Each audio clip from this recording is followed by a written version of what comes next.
Кайырлы күн достар. Бүгін біз осындай әдемі және де жұмсақ болып шығатын пончиктер дайындайтын боламыз. Алдымен видеомды көрмес бұрын каналыма тіркеліп кетуді ұмытпаңыз. Алдымен табамызға жылы сүтімізді және де қопсытқышымызды, одан кейін жарты қасықтай содамызды, сұйық майымызды құйып, жақсылап араластырып алатын боламыз.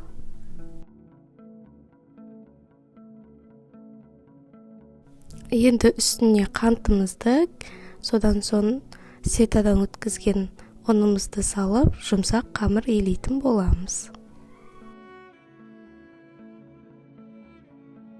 Енді иленген қамырымызды табаға салып, астына май жағып, бетін жауып кемінде жарты сағатқа қойып қоятын боламыз.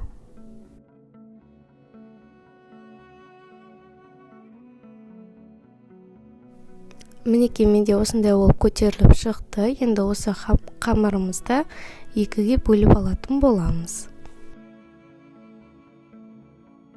Алдымен қамырымызды жаймас бұрын осылай пергамент қағазын төртбұрыштап кесіп алатын боламыз. Мына жерде мен жартысын начинка мен жартысын без начинка жасайын деп жатырмын. Без начинканы осылай домалақтап жасайтын боламыз. Ал начинка қосамын десеңіздер, осылай ұзынша етіп кесіп алып, оқтаудың көмегімен ұзын етіп жайып шығатын боламыз. Менде ортасына нутелла мен фундуковый пастаны пайдаландым. Екі қамырдың шетін жақсылап жабыстыратын боламыз, майға түскен кезде ашылып кетпеуі үшін. Енді осылай домалақтап, және де тағы да осы жерін жабыстырып, пергамент қағазының үстіне қоятын боламыз.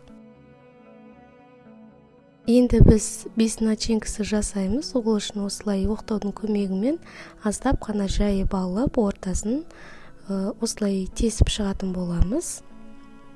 Бұл өте оңай дайындалады.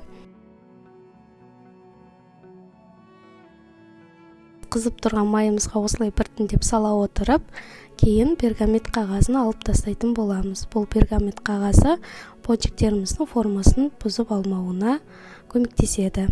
Бауырсақ тәрізді тез піседі.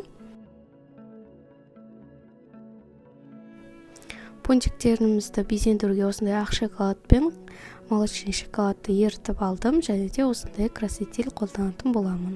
Негізі осы топ декордың бояуы жақсы, қанық әрі бояуы жұқпайтын болады. Менде олардан цветі болмағасын осындай ұнтақ түрін пайдаландым. Енді біз пончиктерімізді осылай видеодағыдай етіп батырып алатын боламыз. Бетіндегі шоколадтарымыз қатқанша күтетін боламыз.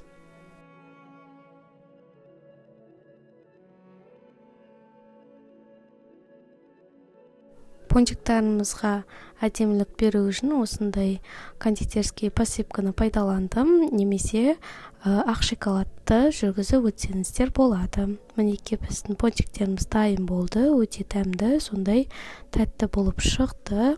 Егер видеом ұнаса, лайк басып, комментарий жаза кетіңіздер.